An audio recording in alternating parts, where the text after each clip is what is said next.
അനുഗ്രഹിതമൊരു പ്രഭാതത്തിൽ എല്ലാ പ്രിയപ്പെട്ടവർക്കും കർത്താവ് യേശുക്രിസ്തുവിന്റെ നിസ്തുലമായ നാമത്തിന്റെ സ്നേഹവന്ദനങ്ങൾ അറിയിക്കുന്നു.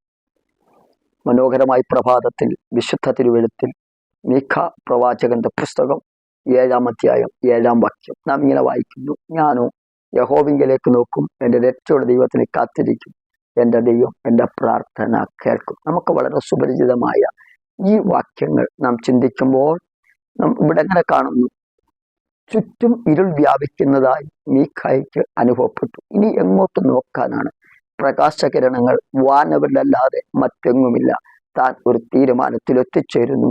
ഞാനോ യഹോവയിലേക്ക് നോക്കും, അതെ എൻ്റെ രക്ഷയുടെ ദൈവത്തിനെ കാത്തിരിക്കും, എൻ്റെ ദൈവം എൻ്റെ പ്രാർത്ഥന കേൾക്കും. നോക്കണേ, ഈ മീഖാ പ്രവാചകന്റെ പുസ്തകത്തിന്റെ താക്കോൽ വാക്യങ്ങൾ 6:8 7:18 താക്കോൽ പദം ദയ എന്നുള്ളതാണ്. ദൈവത്തിന്റെ ദയയിലേക്ക് ഏവരെയും ക്ഷണിക്കുകയാണ്.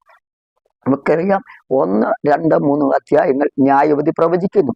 4, 5 അധ്യായങ്ങൾ യഥാസ്ഥാപനം പ്രവചിക്കുന്നു.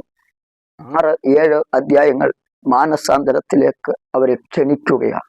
നോക്കണേ, അതിക്രമങ്ങളെ മോചിച്ച് അകൃത്യം ക്ഷമിക്കുന്ന ദൈവത്തിന്റെ ദയയിലേക്ക് ഏവരെയും ക്ഷണിക്കുക.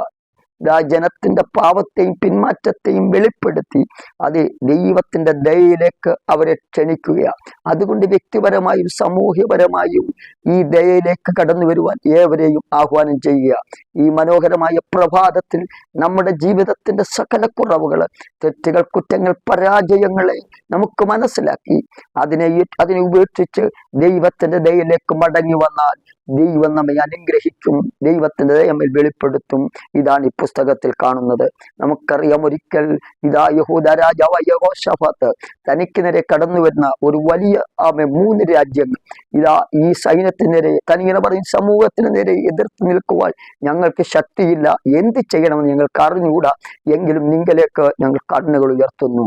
യഹോശാഫാത്ത് പറയും, ഒരു വലിയ വിജയം ദൈവം ഞങ്ങൾക്ക് നൽകി. ഇതേ തന്റെ ദൂതന്മാർ ഞങ്ങൾക്ക് വേണ്ടി ഇറങ്ങി, യഹോവ തന്നെ ഞങ്ങൾക്ക് വേണ്ടി യുദ്ധം ചെയ്തു. നമ്മെ വിജയത്തിലേക്ക് നയിക്കുന്ന ദൈവമുഖത്തേക്ക് നമുക്ക് നോക്കാം. ഒരിക്കൽ രാമഭക്തൻ ദാവീദ് രാജാവ് ഇങ്ങനെ പറഞ്ഞു, ഞാൻ യഹോവയ്ക്ക് കാത്തിരുന്നു, അവനെങ്കിലേക്ക് ചാഞ്ഞിന്റെ നിലവിളി കേട്ടു.